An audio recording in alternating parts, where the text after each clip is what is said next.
Moi, je m'appelle Béatrice Ouellette, je suis étudiante à la maîtrise en santé publique, mais le volet projet de recherche fait qu'avec un mémoire.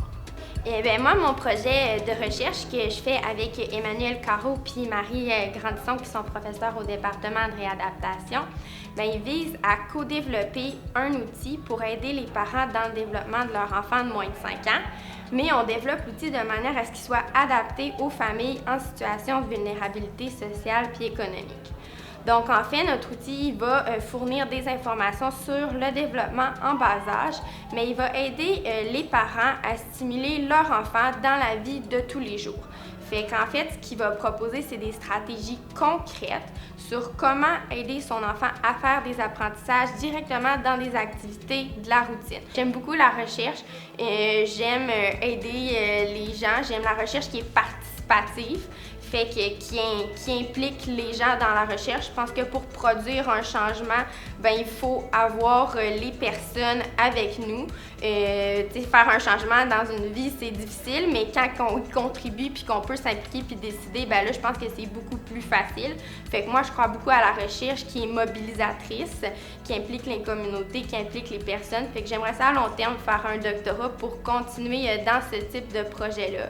Fait que mettre en place des solutions à des problèmes concrets que vivent les gens dans la société, mais des solutions qu'ils vont avoir contribué à trouver. Moi, je m'appelle Miles Zombie et mon programme d'études est je fais une maîtrise en génie chimique. On commence à voir les réglementations de plus en plus strictes par rapport au phosphore dans les systèmes d'eau.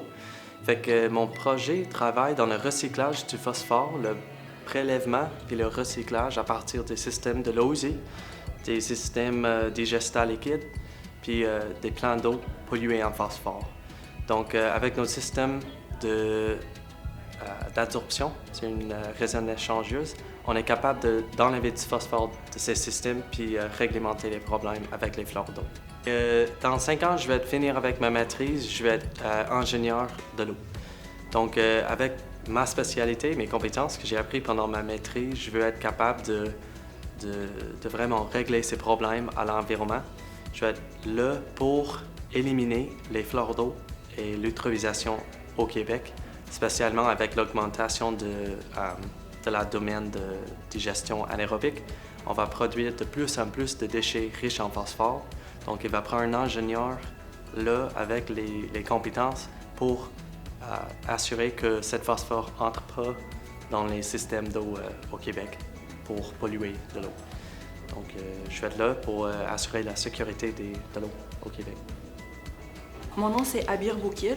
Mon projet d'étude porte sur les protéines d'insectes, les insectes comestibles. Donc, une mise en contexte un peu rapide. Selon la FAO, d'ici 2050, la population mondiale va compter 9,7 milliards d'habitants. Donc d'ici là, on n'est pas certain de pouvoir satisfaire les exigences en alimentation de toute la population et on doit améliorer cette production à environ 70%, ce qui est presque impossible. Donc on va se tourner un peu vers des protéines alternatives, y compris les protéines d'insectes. Donc les insectes sont vraiment riches en protéines, donc si on prend une quantité à peu près de 200 calories, viande de bœuf et d'insectes. Donc on a environ 31 grammes de protéines dans les insectes, comparé à peu près 22 grammes de protéines dans la viande bovine. Donc, et avec une teneur en matière grasse moins importante. Donc c'est ça, genre les protéines d'insectes sont vraiment une bonne alternative alimentaire d'une part, et d'autre part c'est un élevage moins exigeant en ressources environnementales. Après le doc, je vais me diriger vers les entreprises agroalimentaires pour acquérir un peu plus d'expérience, et ça va être plus en recherche et développement qu'en production ou en qualité probablement. Donc, en même temps, c'est que moi ce que je fais à l'échelle laboratoire, c'est la base. C'est très important de commencer à l'échelle laboratoire pour pouvoir répondre aux problématiques, aux questionnements, aux exigences des industriels. Donc là, comme j'ai fait une maîtrise, j'ai fait un doctorat, donc j'étais pas mal dedans par rapport à la recherche au niveau laboratoire. Donc j'aimerais savoir comment ça se passe et c'est quoi les problématiques à grande échelle au niveau des entreprises ou des industries agroalimentaires, pour pouvoir faire le lien entre les deux et pour pouvoir ajouter un peu tout ce que j'ai gagné ou que j'ai acquis tout au long de mes années de recherche. mon nom c'est Lamoussa Diabaté. Déjà, le cancer de la prostate, c'est une maladie qui est assez fréquente dans les pays développés, notamment au Canada. On estime par exemple qu'en 2017, ce sont 11 Canadiens qui sont décédés par jour de cette maladie-là. À partir de ce moment, on comprend qu'il s'agit d'un enjeu important de santé publique. Alors, moi, mon travail, dans le cadre de mon projet de doctorat, c'est de déterminer si le fait d'être beaucoup plus actif physiquement peut avoir un impact sur le fait de développer le cancer de la prostate ou non. Pour cela, j'ai une cohorte d'hommes à risque élevé qui est composée principalement des hommes de la province du Québec et qui sont recrutés dans 5 centres de santé. D'identifier les hommes qui sont considérés à risque beaucoup plus élevé de développer le cancer de la prostate et donc de planifier des actions beaucoup plus axées au niveau de ces personnes-là. Le tout dans l'intention de diminuer le risque de la maladie.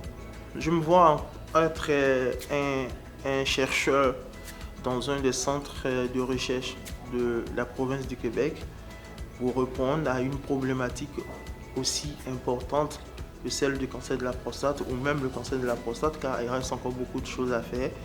Et je suis pas mal convaincu qu'il s'agit là de compétences qui pourront être très utiles aux Québécois de façon plus générale.